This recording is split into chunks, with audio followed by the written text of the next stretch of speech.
बहुत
गहराई में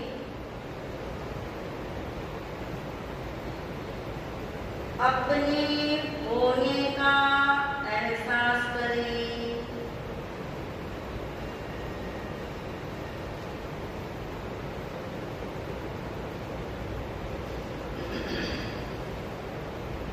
मैं कौन हूँ, इसका निर्णय पक्का करें।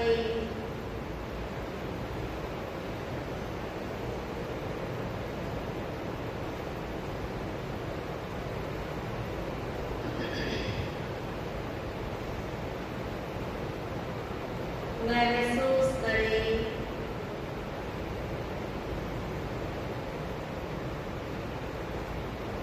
मैं आत्मा हूँ।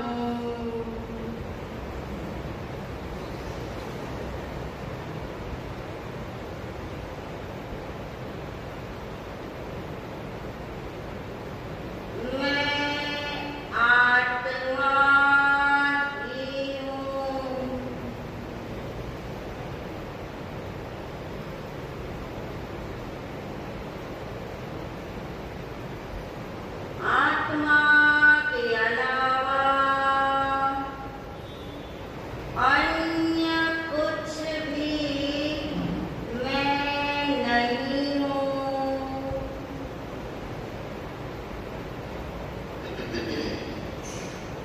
मैं शुद्ध आत्मा हूँ। मैं शुद्ध आत्मा हूँ।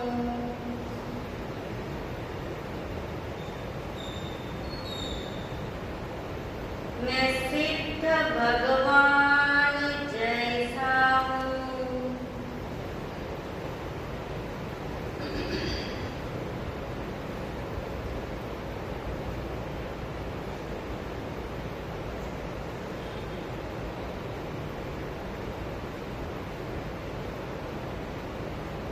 ये जो शरीर दिखता है,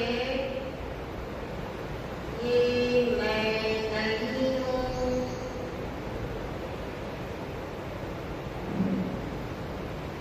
मेरा अस्तित्व अपने कारण है।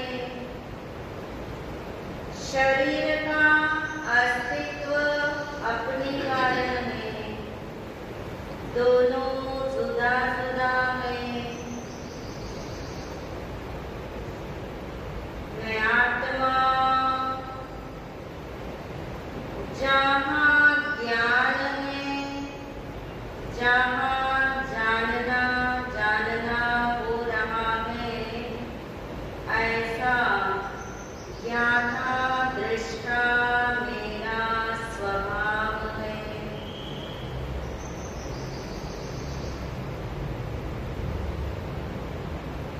शरीर में ज्ञान नहीं, इंद्रियों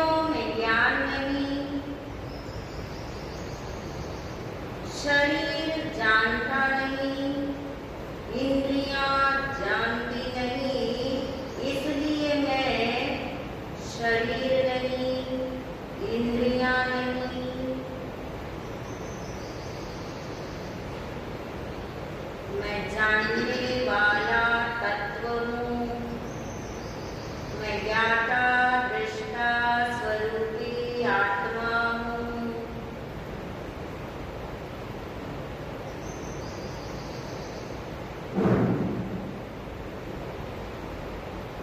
ये जो विचार आते हैं जाते हैं वो मैं नहीं हूँ।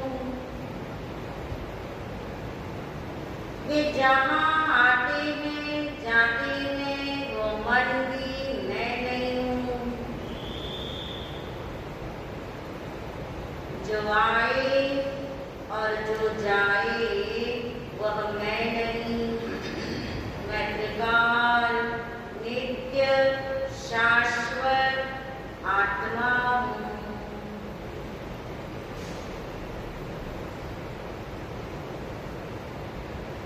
ये बुद्धि भी मैं नहीं हूँ। जब ये बुद्धि नहीं मिली थी तब भी मैं तो था। बुद्धि एक दिन नहीं रहेगी तब भी मैं तो रहूँगा। इसलिए अभी बुद्धि के होते हुए भी मैं आत्मा बुद्धि से अलग ही हूँ।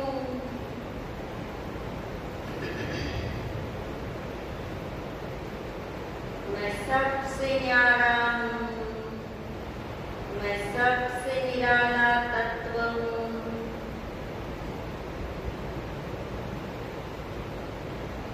ना मैं शरीर हूँ, ना इंद्रियां, ना मन, ना बुद्धि और नाम भी मैं नहीं हूँ।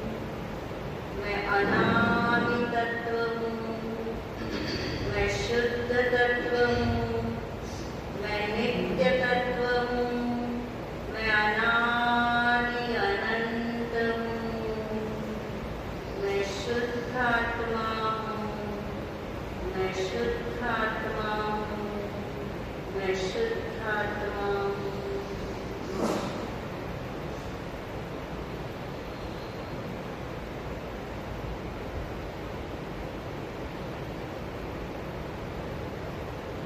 मैं आत्मा हूँ, शुद्ध आत्मा हूँ।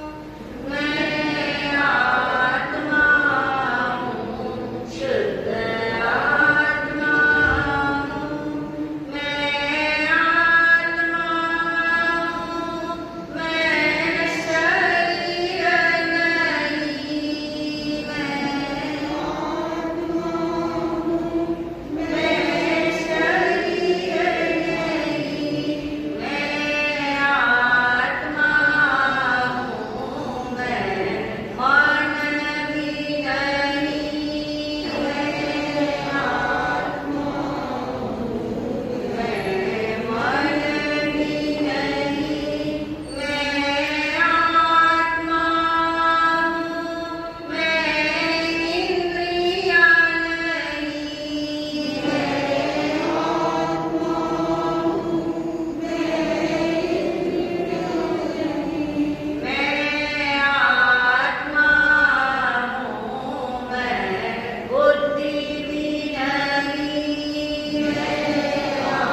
श्रद्धया परोपकारी महाराष्ट्र के चरणों में अनंत वंदन नमन। सभी शुद्ध आत्माओं को अनंत वंदन नमन। आत्मा की प्रॉपर्टी क्या है? अभी भी इतना ही गुनगुना बोलेंगे आप, थोड़ा सा जोर लगाने। आत्मा की प्रॉपर्टी भाव में, आप जब भाव पे जोर दोगे ना, आपका भाव ही कुछ अलग हो जाएगा। भाव पे जोर देंगे, आपको अपनी प्रॉपर्टी महसूस होगी कि जो जड़ के पास नहीं, किसके पास है? मेरे पास है। मेरा खजाना मेरे पास, मेरा खजाना मेरे लिए ही है, मेरे ही काम आता है। और इस भाव की महिमा को जानने के लिए कल हमने प्रारंभ किया था। भाव का प्रभाव कितने पॉइंट बताए थे? 5। भाव का प्रभाव 5 पॉइंट के द्वारा महसूस करना है। और 5 नाम तो आपने याद इसलिए रख लिए होंगे, इजी है आपके लिए। बहुत बार बोलते हो आप, एक बार बोल के दिखाइए। द्रव्य और भाव। और कल हमने ये एक्सप्लेन कर लिया था कि भाव का प्रभाव द्रव्य के ऊपर किस तरह से पड़ता है। आज हम जानेंगे भाव का प्रभाव क्षेत्र, क्षेत्र यानी स्थान, प्लेस, जगह जिसे हम कहते हैं। भाव का प्रभाव क्षेत्र पर पड़ता है। और विशेष बात ये है कि जिस क्षेत्र पे भाव का प्रभाव पड़े उसकी महिमा ये है कि दीर्घ काल तक रह सकता है। किसका प्रभाव? भाव का। किसके ऊपर? क्षेत्र के ऊपर। दीर्घ काल तक रह सकता है, इसका मतलब ही है कि वो कितना गहराई से पड़ता है। ऐसा स्थान का प्रभाव जहां आप देखोगे, सब जगह आपने ये सुना भी होगा, पढ़ा भी होगा कि क्षेत्र के कारण से भी भाव बदलते हैं। क्षेत्र के कारण से भाव बदलते, यानी क्षेत्र निमित्त है। क्षेत्र भाव बदलवाता नहीं। क्षेत्र के पास भाव नहीं। भाव तो किसकी प्रॉपर्टी है? आत्मा की। आत्मा के भाव जब क्षेत्र के ऊपर गहराई से पड़ते हैं और दीर्घ काल तक रहते हैं, तो आप सब जानते हैं ऐसे कौन से उदाहरण हैं जहां दीर्घ काल तक क्षेत्र का प्रभाव। देखिए, अशुभ भाव का भी प्रभाव पड़ता है और शुभ भाव का भी प्रभाव पड़ता है। और तीसरा भाव कौन सा होता है? शुद्ध भाव। 3 प्रकार के हैं, अशुभ भाव, शुभ भाव, शुद्ध भाव। और क्रिया कितने प्रकार की होती है? मालूम है? क्रिया कितने प्रकार की होती है? भाव 3 प्रकार के होते हैं, क्रिया कितने प्रकार की होती है? 2 प्रकार की। कौन कौन सी? शुभ क्रिया और अशुभ क्रिया। इसका मतलब क्या समझ आ रहा है? शुद्ध क्रिया नहीं होती। क्रिया कभी भी शुद्ध नहीं होती, इसे रजिस्टर कर लेना। क्रिया शुद्ध नहीं होती। किसी भी आगम में पढ़ के देख लीजिए, शुभ और अशुभ क्रिया ही मिलेगी, शुद्ध क्रिया नहीं मिलेगी। भाव कितने मिलेंगे? शुभ, अशुभ और शुद्ध। इसलिए क्रिया जब शुद्ध होती नहीं, मगर शुद्ध क्रिया तब कहलाती है जब भाव क्या हो? शुद्ध। क्रिया शुद्ध नहीं, क्रिया शुभ है और आपके भाव शुद्ध है, तो क्रिया भी क्या कहलाएगी? शुद्ध। मगर क्रिया तो 2 ही प्रकार की है, भाव 3 प्रकार के हैं। हमारे भाव का प्रभाव स्थान पे पड़ता है, अशुभ भाव का भी पड़ता है। जहाँ सबको ये विदित है कि महाभारत का युद्ध कहाँ हुआ था? कुरुक्षेत्र में। कितने दिन तक हुआ? जो भी युद्ध में होगा उसका भाव कैसा होगा? अशुभ ही होगा, मरने मारने का होगा, हिंसात्मक भाव का होगा। इसको कैसे गिराया जाए, इसको कैसे घायल किया जाए, इसको कैसे मारा जाए, यानी हिंसात्मक भाव। और 1 का नहीं, 2 का नहीं, 10 का नहीं, लाखों का। दोनों तरफ ऐसे अशुभ भाव 18 दिन तक रहे, तो वो क्षेत्र आज भी लोग महसूस करते, वो पता नहीं। मगर ऐसे कुरुक्षेत्र के अंदर उस युद्ध भूमि में वो प्रभाव हजारों वर्षों तक भी रहता है। और उसका प्रमाण क्या है? वो भी आपको पता है। उसका प्रमाण क्या है कि वो क्षेत्र का निमित्त पाकर के भाव धारा भी क्या होती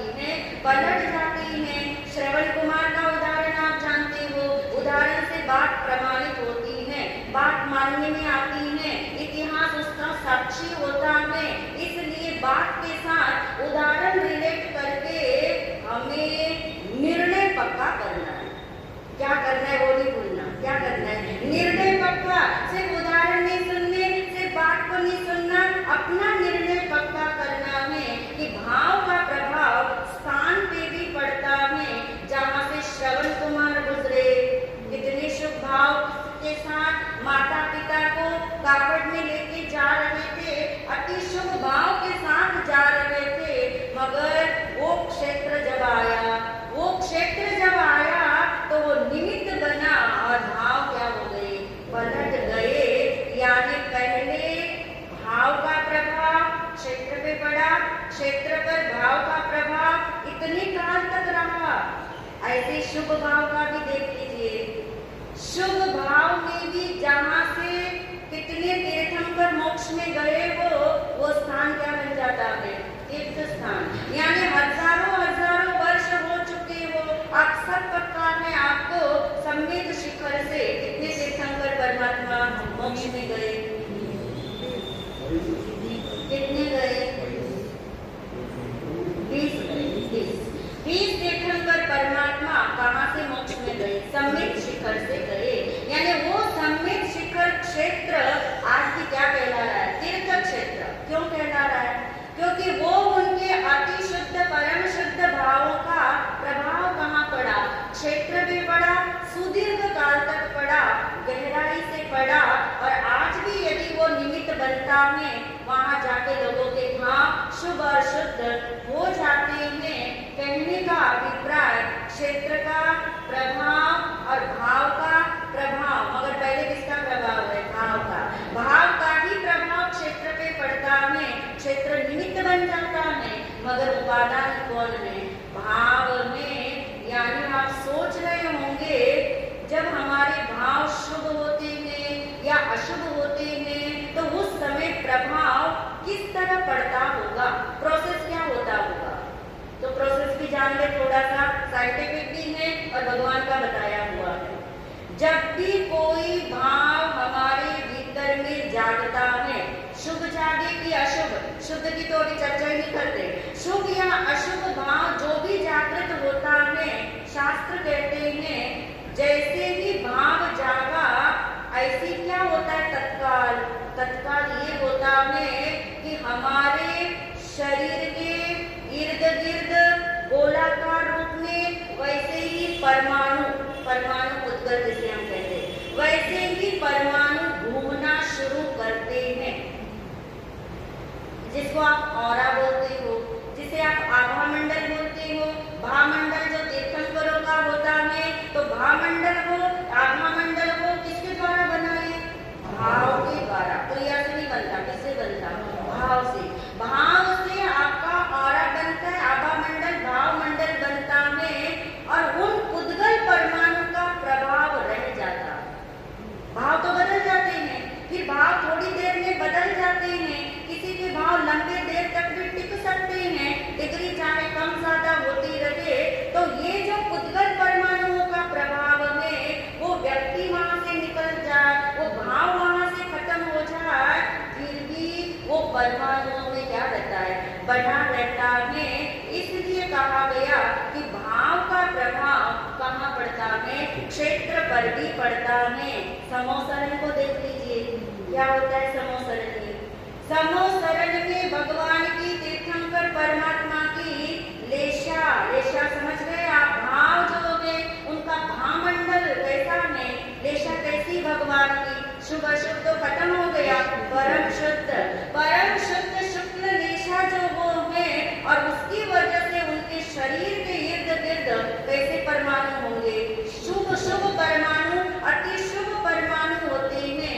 उसी से उनका ऑरा, उनका भावमंडल इतना तेज है, इतना प्रभाव उस क्षेत्र में है कि आप जानती हैं जो समोसरण में आता है वो तो अपना वैर भाव,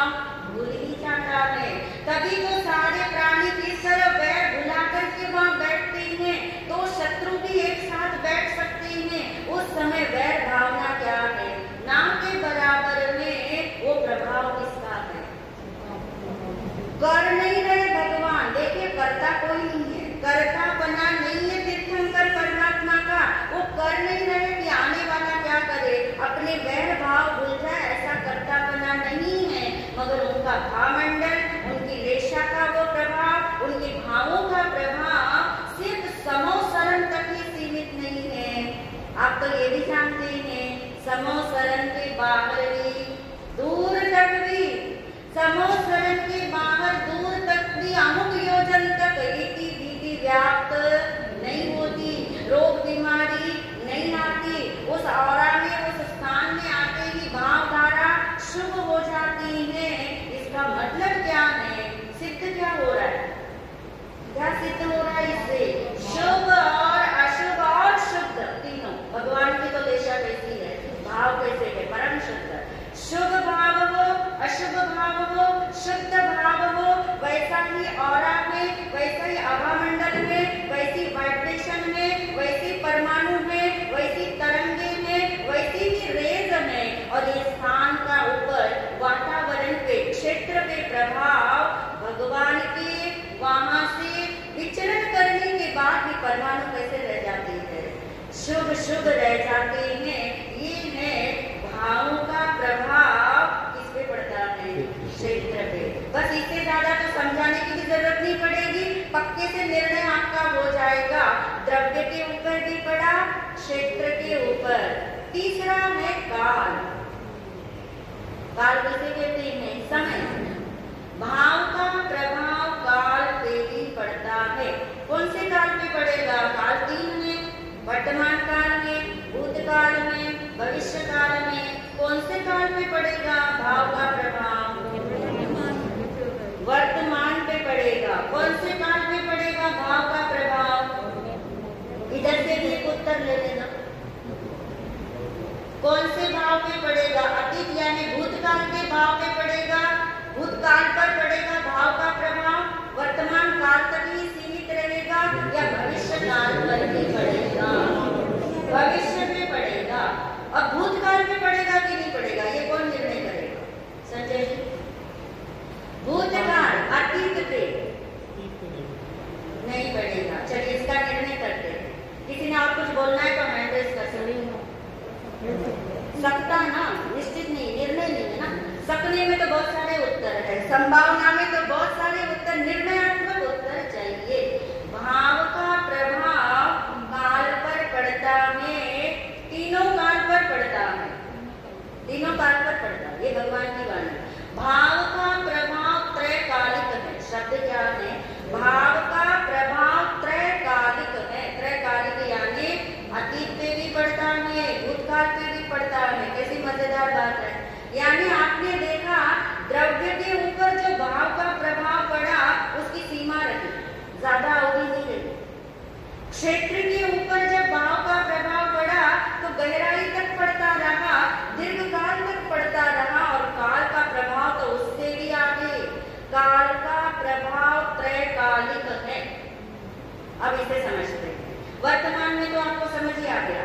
काल का प्रभाव वर्तमान काल पे कैसे पड़ रहा है?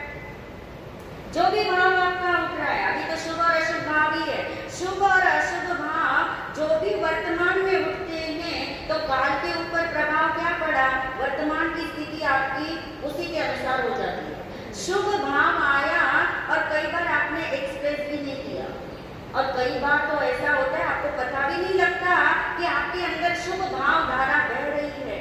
कभी कभी आप महसूस करते हो कि आज पता नहीं कोई कारण नहीं है, मगर अंदर से शांति शांति, आनंद आनंद महसूस होता है। वो क्या है? वो ये बताता है कि आपकी भाव धारा में शुभत्व ज्यादा है। अशुभ है मगर अशुभ दबा हुआ है, अशुभ मिनिमाइज हो रहा है, शुभ का ग्राफ बढ़ रहा है, निरंतर धारा बहती है। तो आप महसूस करते बहुत अच्छा लग रहा है, आज अंदर से अच्छा लग रहा है। ये भी शब्द कोई कोई लोग यूज करते, आज अंदर से अच्छा लग रहा है, आज अंदर से आनंद आ रहा है, आज अंदर से शांति महसूस होती है। इसका मतलब आपके ही भाव का प्रभाव है। बोलने में भले आए कि हमने सामने वाले से कुछ लिया तो हमारे भाव बदले, वो निमित्त हुआ, मगर उपादान तो, प्रॉपर्टी तो आपके पास में। भाव का प्रभाव में यानी वर्तमान में तो पड़ता ही पड़ता है। आप देखो जब अशुभ भाव ज्यादा हो किसी बेचैनी होती है, किसी घबराहट होती है, चारों तरफ अनुकूल वातावरण है, कोई गर्मी आपको महसूस नहीं हो रही, किसी ने आपको बैड वर्ड्स नहीं बोले, कोई अतीत आपको भूतकाल किसी का याद नहीं आ रहा, कोई भविष्य की कल्पना आप नहीं कर रहे, पर बैठे बैठे कभी आप महसूस करते हैं या तो बेचैनी हो रही है, कुछ लोग कहते बड़ी तेजी से गुस्सा आ रहा है। अब कोई कुछ कहे और गुस्सा आए तब तो सामने वाला मान ले, किसी ने कुछ बिगाड़ा नहीं, आप बैठे बैठे महसूस करो कि बहुत तेज गुस्सा आ रहा है, बेचैनी हो रही है, घबराहट हो रही है। इसका मतलब क्या हुआ कि अंदर में वर्तमान में जो भावधारा है उसमें अशुभत्व का ग्राफ क्या हुआ, बढ़ गया। अशुभ का ग्राफ जब बढ़ जाएगा तो अंदर में वर्तमान पर इसका प्रभाव पड़ेगा। वर्तमान में तो आपको कोई लॉजिक देने की ज्यादा जरूरत नहीं। अब समझते मेन रूप से भूतकाल। भाव का प्रभाव भूतकाल पर कैसे पड़ता है, थोड़ा सा सूक्ष्मता से विचार करना होगा। जिन्होंने कर्म सिद्धांत पढ़ा होगा, कर्म संहिता, A to Z कर्म, कर्म जिज्ञासा जैसी बुक्स पढ़ी होगी, वे जल्दी से पकड़ पाएंगे। कोई बात नहीं, जिन्होंने नहीं पढ़ा होगा वे भी समझ पाएंगे अगर समझने की कोशिश करेंगे। क्या समझने की कोशिश कर रहे हैं? भाव का प्रभाव भूतकाल पर पड़ता है, मगर कैसे पड़ता है। अब आप देखिए अपने अतीत में, अपने भूतकाल में देखिए कितने कर्म बांधे हैं, कितने कर्म बांधे हैं? अनंत अनंत कर्म आपने बांधे हैं, सबने बांधे हैं, मगर सभी कर्मों का उदय एक साथ तो नहीं आता ना। उदय चल रहा है, 1 by 1 क्रम क्रम से चल रहा है, पाइपलाइन चल रही है। बाकी सारे कर्म कहाँ पड़े हैं? सत्ता में पड़े ना। सत्ता को स्टॉक बोलते हैं। सत्ता यानी स्टॉक, स्टॉक के अंदर पड़े हुए हैं। क्या पड़े हैं? कर्म पड़े हैं, जो अभी कहाँ नहीं आए हैं, उदय में नहीं आए हैं। उदय में आपके क्या चल रहा है? मान लीजिए शुभ भाव चल रहा है, उदय में आपके शुभ भाव चल रहा है। तो ये जो स्टॉक है, स्टॉक ही आपका अतीत है। अतीत यानी भूतकाल है। भूतकाल में जो कर्म आपने बांधे, कब बांधे आपको पता नहीं, कैसे बांधे आपको पता नहीं, क्यों बांधे आपको पता नहीं, पर बांधे हैं ये तो एग्री करते हो ना, बांधे हैं। स्टॉक में पड़े ये भी एग्री करते हो। तो जो स्टॉक पड़ा हुआ है कर्मों का, जो सत्ता में कर्म पड़े हुए हैं, वर्तमान में यदि शुभ भाव आते हैं या वर्तमान में अशुभ भाव आते हैं तो उसका प्रभाव ये सत्ता में पड़े हुए कर्मों पर पड़ता है। सुन रखा होगा आपने, नहीं सुना हो तो आज से सुन लेना। किस पे पड़ता है? कर्मों पे। कौन से कर्मों पे? जो अभी उदय में नहीं आए मगर अंदर दबे पड़े, उसके अंदर हलचल होती है। हलचल शब्द इजी बता दिया, शास्त्र का शब्द बताएंगे तो वो शब्द में उसमें उद्वर्तन और अपवर्तन होता। उद्वर्तन यानी कुछ कर्म जो बढ़ जाते हैं, कुछ कर्म जो घट जाते हैं, खत्म नहीं होते, बढ़ते घटते हैं। ग्राफ छोटा बड़ा होता रहता है, कम ज्यादा होता रहता है। और तीसरा शब्द होता है संक्रमण। संक्रमण यानी पलट जाते हैं, पूरे के पूरे पलट जाते हैं। पूरे शुभ कर्म अशुभ में भी पलट जाते। अभी उदय में आए नहीं, कहाँ चल रही है गड़बड़ सारी?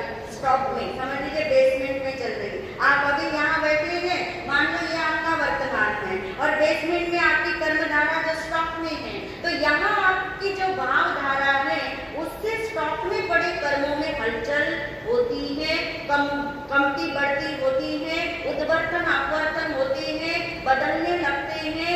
जस्ट ऐसे समझ लीजिए कि जो आपको इस समय शुभ भाव आया, अभी शुभ भाव में बैठे प्रवचन सुन रहे, एकाग्रता आपकी है, यानी शुभ भाव आपके भीतर आया तो जो स्टॉक में आपके कर्म अशुभ पड़े, अशुभ भी पड़े शुभ भी पड़े, जो अशुभ कर्म अंदर में पड़े हैं और मान लीजिए वो 100 डिग्री वाले थे और 100 साल तक उदय में आने वाले थे फॉर एग्जाम्पल, तो वो उसमें कमी आ जाएगी। किसमें? अशुभ कर्म में। किसकी वजह से? शुभ की वजह से। शुभ भाव का प्रभाव अतीत में बंधे हुए जो अशुभ कर्म थे उसकी डिग्री यानी उसका जो इंटेंसिटी है उसमें कमी आ जाएगी अशुभ कर्म में, और उसका जो ड्यूरेशन था, जो अमुक अवधि तक उदय में आने थे, उसमें कमी आ जाएगी।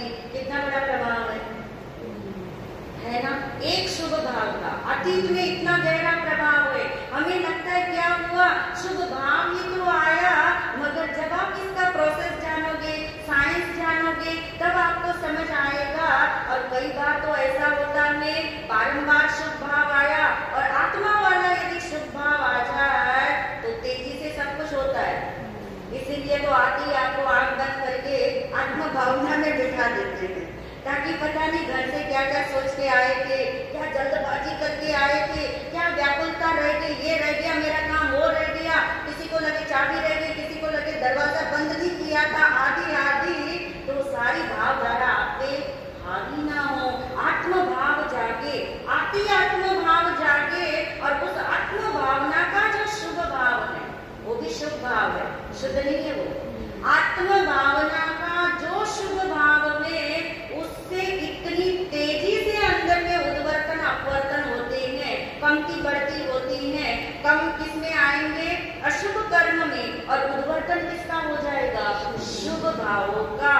और कई बार निरंतर निरंतर आपकी धारा चलती रही तो कुछ अशुभ कर्म डायरेक्ट किसमें पलट जाएंगे, शुभ में। इसे कहते हैं संक्रमण। समझ आया सबको, अतीत के अंदर भाव का प्रभाव कैसे पड़ा। भाव का प्रभाव अतीत के अंदर इतना गहरा पड़ा, अब रह गया भविष्य का। भविष्य का तो समझ ही जाओगे, क्योंकि भविष्य में आप मान ही रहे हैं, भविष्य में आप मान ही रहे। भविष्य में भाव का प्रभाव क्या पड़ा, वर्तमान में क्या पड़ा, वर्तमान में दिखाई दे गया, या तो प्रसन्नता है, आनंद है, शांति है, बेचैनी है। भविष्य में क्या होगा, भविष्य में ये तो आप जानते, जैसा भाव होता है वैसा कर्म बनता है, ये तो पता ही। प्रतिपल क्या हो रहा है, कर्म बन रहा है। यदि आपका भाव शुभ रहा, अधिक देर तक शुभ रहा, कम देर तक शुभ रहा, तो भी कर्म कौन सा बनने वाला है, शुभ। तो भविष्य आपका कैसा होने वाला है, शुभ वाला होने वाला है। यानी भविष्य में वो कर्म उदय में आएगा, अभी तो बंधा है, वर्तमान में उसने अपना फल दिया और भविष्य में क्या हो गया, वो बंध गया। मगर अतीत में भी उसने अपना बहुत बड़ा काम किया। इसलिए कहा भावना का, भावों का प्रभाव त्रैकालिक है। त्रैकालिक समझ आ गया, किसी को नहीं समझ आया हो तो बाद में समझ लीजिएगा, कोई बात नहीं समझ आई तो बाद में पूछ लीजिएगा, पर ये निर्णय कर लीजिए, भाव का प्रभाव काल के ऊपर, तीनों काल के ऊपर पड़ता है। और क्रम क्रम से पड़ेगा कि एक साथ पड़ेगा, वो चिंतन कर लेना, वो चिंतन कर लेना। क्रम क्रम से पड़ेगा कि पहले वर्तमान ठीक होगा, फिर अतीत ठीक होगा, फिर भविष्य ठीक होगा, या एक साथ पड़ेगा, सोच के लाइएगा। फिर आगे भाव और भाव का प्रभाव जानेंगे तो वाकई में आप अपने आत्म भाव से भावित हुए बिना नहीं रहेंगे। इन्हीं भावों के साथ ओम शांति।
स्टेशन वो होता है यात्रा के दौरान अनेक प्रकार के पड़ाव आते हैं जिनको हम स्टेशन कहते हैं। डेस्टिनेशन वो होता है कि एक बार पहुंच गए उसके बाद कहीं जाना नहीं, विश्राम है, चिरकाल तक विश्राम है, अनंत काल तक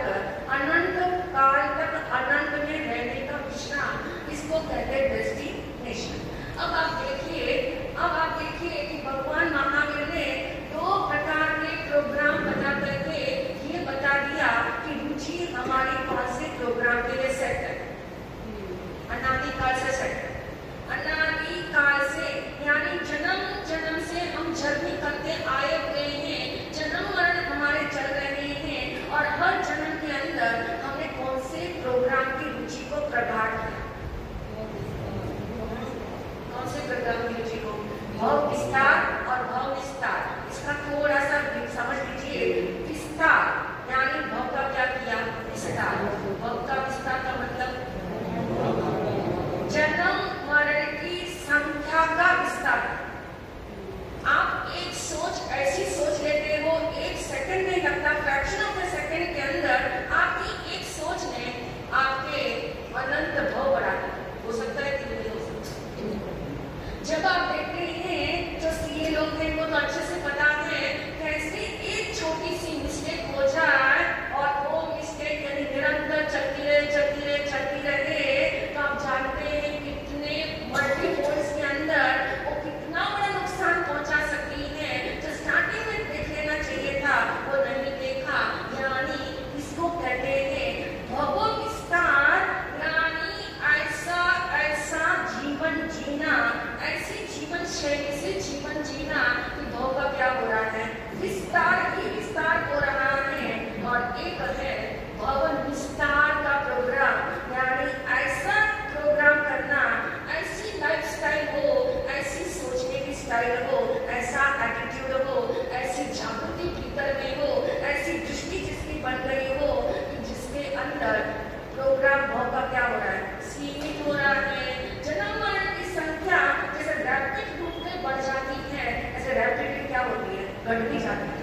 यदि आपकी एक सोच यदि आप अपनी बदल देते हो तो कहते हैं एक सोच बदल जाने से समुद्र जितना पाप एक लोटे जितना रह जाता।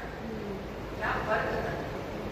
कितना, कहाँ समुद्र जितना पानी और कहाँ एक लोटे जितना, यानी इतना आप समझ सकते हैं कि भवन विस्तार प्रोग्राम में जो लग जाते हैं, जिनको भवों की संख्या बढ़ानी नहीं है, जिनको जन्म मरण की संख्या घटानी है, जिनको ये समझ में आ गया है कि मेरे पास सुख नहीं है और मुझे जो है इस अनंत सुख पाने के लिए मुझे भवन विस्तार के प्रोग्राम में लग जाना है, तो भवन विस्तार के प्रोग्राम में लगने के लिए गौतम स्वामी ने भगवान महावीर से एक प्रश्न पूछा कि बनते शीघ्र सिद्धि का मार्ग कौन सा है? शीघ्र सिद्धि तो होगी लेकिन कभी होगी अनंत काल के बाद। शीघ्र सिद्धि की कैसे है प्राप्ति, मुझे कैसे हो सकती है? और भगवान महावीर ने तपो मार्ग गति बताया। शब्द क्या बताया? तपो मार्ग गति, यानी जिसने अपने आत्मा का उत्थान करना है, उत्थानम सूत्र कहता है 8वें स्थान पे 8 बातें लिखी हुई हैं और उन 8 बातों के अंदर उत्थान स्वयं का कैसे हो, उत्थान से अभिप्राय भवन विस्तार वाला प्रोग्राम कैसे हो, और उस प्रोग्राम में जुड़ने के लिए अभी तक हमने 3 बातें सुनी। नंबर 1, हाँ, अभी तक जिस श्रेष्ठ आत्मा धर्म को मैंने नहीं सुना था उसको सुनने के लिए मुझे मौका मिला, तो उसको सुनने के लिए क्या बना? तत्पर। उसको सुनने के लिए तत्पर होना नंबर 1। नंबर 2, मैंने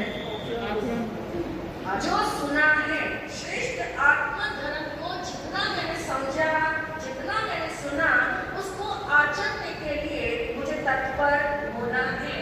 और कल हमने सुना था नए पापों से बचने के लिए संयम कैसे लिया जाए, संयम यानी व्रत नियम में कैसे आया जाए, और व्रत नियम के द्वारा नए पापों से बचने का बात हमने कल सुनी, उसकी तत्परता हो। और आज हम जानेंगे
मिल सकता है, उससे पहले मोक्ष मिल सकता है। पर कैसे मिल सकता है उसके लिए बहुत बड़ी बात बता दी, आत्म साधना का मार्ग बता दिया।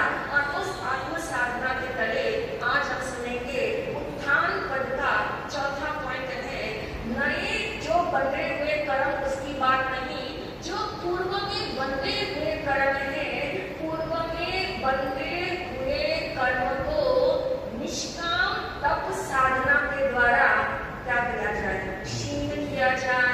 उसके लिए क्या करें, हम तत्पर बने, यानी पूर्व में बंधे कर्मों को झाड़ने के लिए निष्काम भाव से तपस्या की जाए, निष्काम भाव से तप किया जाए। अब तप शब्द को डिफाइन करना बहुत जरूरी है, क्योंकि कुछ लोगों की धारणा तप के बारे में कुछ है, कुछ है। तप शब्द दो ही इसमें अल्फाबेट है, दो ही अक्षर, एक है तप, एक है प। तो कहता है तत्काल, तत्काल, और वो कहता है पवित्र। जो आत्मा को तत्काल पवित्र करे उसका नाम तप। अभी आपने तप शुरू नहीं किया, लेकिन आपने भावना रखी कि कल जो है एकादशा करेंगे, कल जो है उपवास करेंगे, कल औषध करेंगे, भावना रखी। एकमात्र तप की भावना करने मात्र से ही आप देख लीजिए आपके अंदर उसी क्षण इसकी लहर पैदा हुई, पवित्रता की लहर पैदा हुई। और इसीलिए कुछ लोगों ने त और प को ये भी अर्थ दे दिया, तत्काल मंजिल तक पहुंचाने वाला हो उसका नाम तप है। तो तत्काल प यानी पहुंचाने वाला।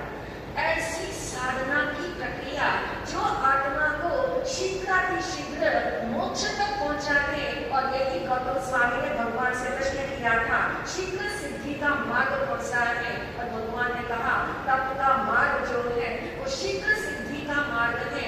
तो इस तप के बारे में कुछ थोड़ी सी झलक हम समझ ले, क्योंकि एक ही दिन के अंदर हमें इतना समझ में आ जाए कि हमें करना क्या है, हम करते क्या है और हमें करना क्या चाहिए, और इस विषय में तब करना चाहिए। बहुत सुंदर बात है, तब औरों को करते हुए देखते हैं तो बड़ी भावनाएं जागती हैं, अच्छी भावना भी जागती है, अनुकरण वाली भावना भी जागती है।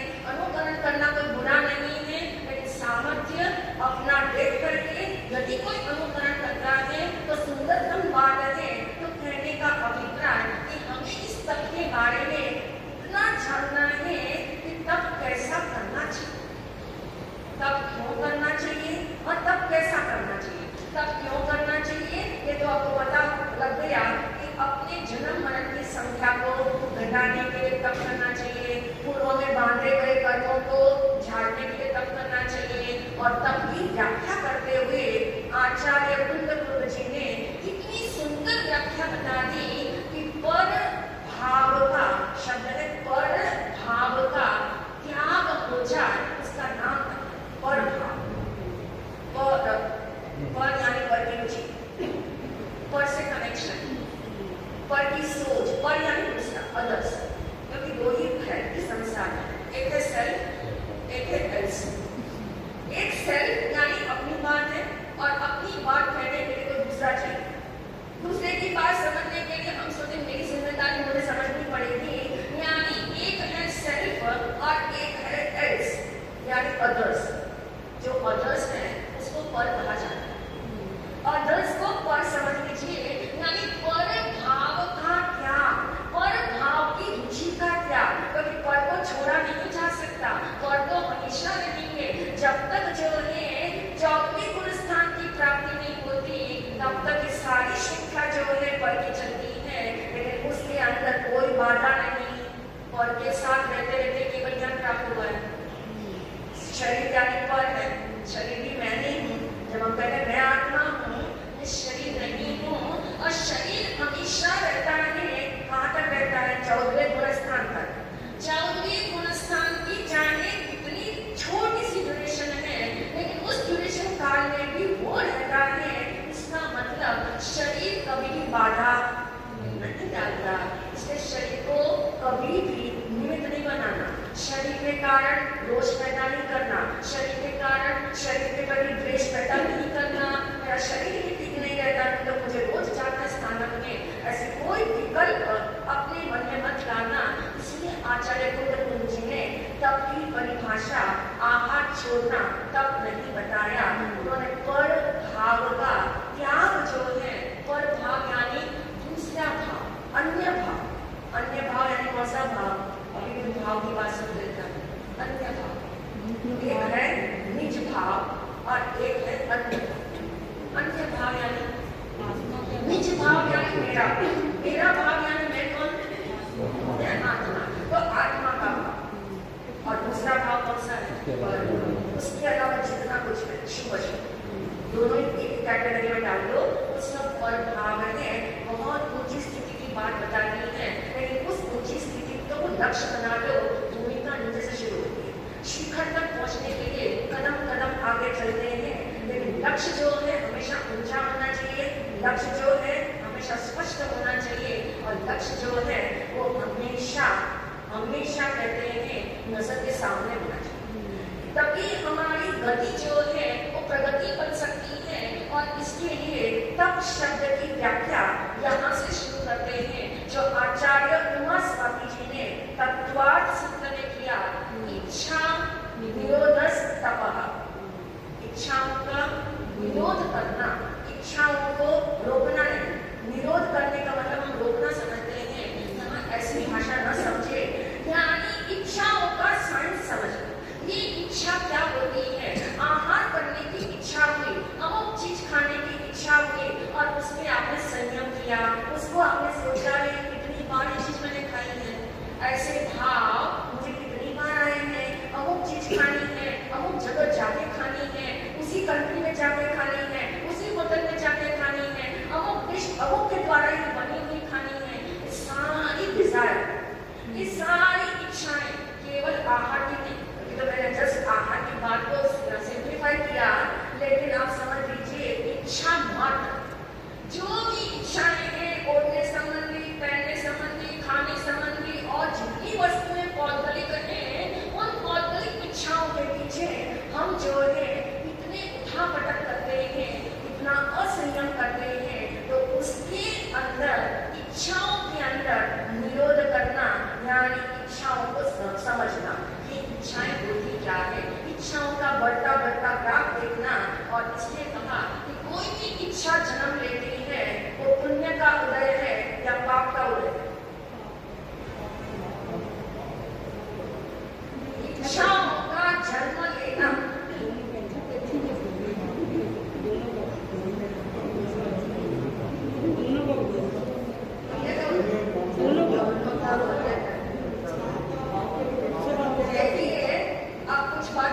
कुछ ऐसा समझ पुण्य का उदय है। इच्छा पूर्ति अलग बात, इच्छा का उत्पन्न, इच्छाओं का जन्म लेना जो है कि एक डिजायर, किसी का मकान देखा, किसी की गाड़ी देखी, किसी का फर्नीचर देखा और एक लहर पैदा, एक छोटी सी लहर पैदा हुई और वो लहर कहाँ जाके आपके भीतर में समा गई वो आपको नहीं पता। कॉन्शियस से अनकॉन्शियस लेवल तक पहुंच गई वो आपको नहीं पता, लेकिन सब कुछ इतना वेल ऑर्गेनाइज्ड है। यहाँ सब सिस्टम जो है हमें सोचते इतनी सी बात सोचते हैं क्या बात करने वाला है, इतना सा करने में क्या अधिक हो जाने वाला है, लेकिन बात तो वहां से शुरू होती है। और इसलिए भगवान ने कहा तब शब्द को इच्छा के साथ जोड़ दिया कि एक इच्छा पे आपने संयम रखा, इच्छा का संशोधन किया। इस इच्छा से मैंने कभी भी आज तक तृप्ति नहीं पाई, तो ऐसा भाव आपने उत्कृष्ट जगाया, उसी का नाम तप है। ये न समझे कि मैंने 24 घंटे 36 घंटे निराहार रहना उसका नाम तप है। ऐसी तप की परिभाषा भगवान ने नहीं बताई। आचार्य उमा स्वामी जी ने इतना क्लियर कट कर दिया कि सबसे पहले तप शुरू होता है कषाय की मंदता। शब्द दिया कषाय की मंदता, इंद्रिय विषयों की मंदता, यानी यहाँ से तप शुरू होता है। कहते हैं एक राजा जो बहुत तपस्वी था, तपस्वी ही नहीं आत्मार्थी भी था। आत्मार्थी ही नहीं, वो कहते हैं परमार्थ के लिए तो सतत अपने अंदर लगा रहता था। और एक दिन की बात है, कहते हैं जंगल से गुजर रहा था, दुर्वासा ऋषि मिल गए। दुर्वासा ऋषि को पता लगा कि राजा बहुत तपस्वी है और बड़ी उत्कृष्ट तप साधना करता है। तो कहते हैं बातचीत धर्म चर्चा के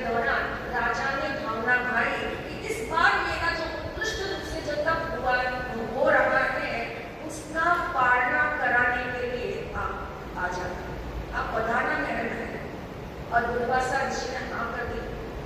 समय बताया गया कि इस समय में पालना होने वाला है। अब आप देखिए दुर्वासा ऋषि के बारे में जो कुछ जिसको मालूम है, इतिहास क्या कहता है। अब दुर्वासा ऋषि चांस की बात है कि भूल गए, जिस समय पे आना था उस समय पे नहीं आए। आत्मा की राजा ने सोचा सहज भाव है, और सहज भाव से मैंने तब किया था। एक विकल्प मात्र है कि उनका पधारना ऐसे भाव से उन्होंने क्या कर लिया, पालना कर लिया। दुर्वासा ऋषि नहीं आए थे।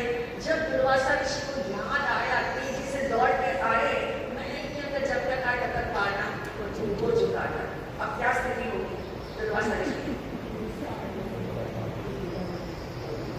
किसका पश्चाताप? पश्चाताप किसको होगा बताओ? जिस राजा ने तप किया सहज भाव से, जिस राजा ने पालना भी किया सहज भाव से, तब के अंदर कोई विकल्प नहीं था कि कोई पालना कराए तो मैं करूं, कोई ऐसा विकल्प नहीं था। तब करने में निष्काम भाव था, तब करने से पूर्व भी उनकी निष्कामता थी, करते हुए भी निष्कामता थी, और तब का जब पालना हुआ तब भी निष्काम भावना थी। लेकिन हुआ ऐसा कि दुर्वासा ऋषि जो है उनको जो है एक चोट पहुंच गई कि मेरे आने से पहले इस राजा ने पालना कैसे कर दी, ये राजा ने मेरे से आने से पहले कैसे पालना कर लिया। एक द्वेष भाव, कोई कर्म का उदय ऐसा ज्यादा उनके भीतर में राजा अम्बरीश की और उन्होंने कहते बहुत शक्तिधारी तो थे ही, लब्धिधारी थे, चमत्कारी भी थे दुर्वासा ऋषि, और कहते अपनी शक्ति जो है एक ऐसी उसके सामने छोड़ी कि आगे से जो जैसा कहा हो वैसा ही करना चाहिए। जब कहा गया था कि मेरे आने में पालना होगा तो पहले कैसे पालना कर लिया। अब आप देखिए सही तप की परिभाषा जिसने समझी है, तप शब्द की महिमा और गरिमा जिसने समझ करके तप किया हो, और जो आत्मार्थी रहा हो, जिसको मालूम है कि तप मैंने प्रदर्शन के लिए नहीं किया है, मैंने किसी को दिखाने के नहीं किया है, मैं तो अनाहारक तत्व हूँ। उस अनाहारक तत्व की पुष्टि के लिए, उस अनाहारक तत्व का पोषण के लिए मैंने तप किया हुआ है। वो शक्ति जो सामने से प्रहार करने आ रही है, और कहते हैं उसको जब पता लगा कि दुर्वासा ऋषि को मेरे निमित्त से क्या हुआ है, क्रोध उत्पन्न हुआ है, वो इतने क्षमा भाव से भर गए, इतने क्षमा भाव से भर गए कि मुझे ऐसा भी क्यों नहीं रहा कि उनके आने के मैं पालना कर लेता था। यानी ऐसा उत्कृष्ट क्षमा का भाव कि जो शक्ति आई थी उनके सामने वो रिवर्स होकर के कहाँ चली गई वापस दुर्वासा ऋषि। और कहते हैं ये इतिहास कहता, इतिहास की कथा है, और इतिहास कहता है दुर्वासा ऋषि को कहते हैं अपने प्राण बचाने के लिए वापस कहाँ आना पड़ा, राजा अम्बरीश के पास। राजा अम्बरीश के चरणों में आकर के झुकना पड़ा और उन्हें कहना पड़ा कि मुझसे बहुत बड़ी गलती हो गई है, तब आपने किया लेकिन मैंने नहीं समझा तब की महिमा ऐसी होती है। मैंने तो जो है अपने घमंड के कारण, मैंने अपनी स्वार्थ पूर्ति के कारण, मैंने अपनी निजी इच्छा पूर्ति के कारण जो है ऐसा आपके साथ कर दिया अन्याय, मुझे माफ कर दो। वो उनके चरणों में गिरा और कहते हैं इतिहास कहता है कि जब तक उन्होंने कहते हैं वो तो क्षमाशील ही थे और क्षमा करके दिया हुआ था पहले से ही, लेकिन जब तक उन्होंने शब्द नहीं बोले वो कहते शक्ति जो है वो अपने अंदर समाज से वापस नहीं हुई। तो कहने का अभिप्राय ये होता है निष्काम भाव से तप किया जाए, चाहे छोटा सा तप क्यों न हो। सबसे छोटा तप कौन सा है, डिस्कस कर ले। छोटा सा तप कौन सा, नवकासी। शब्द क्या है, नवकासी। हमारे 10 प्रकार के अनशन नाम के तप के अंदर एक तप का नाम है नवकासी। आई थिंक सो कि सबको नवकासी का नहीं पता है। नवकासी तप किसको कहा जाता है, नहीं पता। सूरज निकलने के बाद सनराइज और सनसेट का अपने मोबाइल में सेट होता है। सनराइज होने के बाद 50 मिनट तक जो है पानी या कुछ भी मुंह में नहीं लेना। 50 मिनट का उपवास। सनसेट के बाद 50 मिनट का उपवास। यदि रात्रि से ही कोई प्रारंभ है, रात में जब लास्ट पानी आपने किया, साथ ही संकल्प कर लो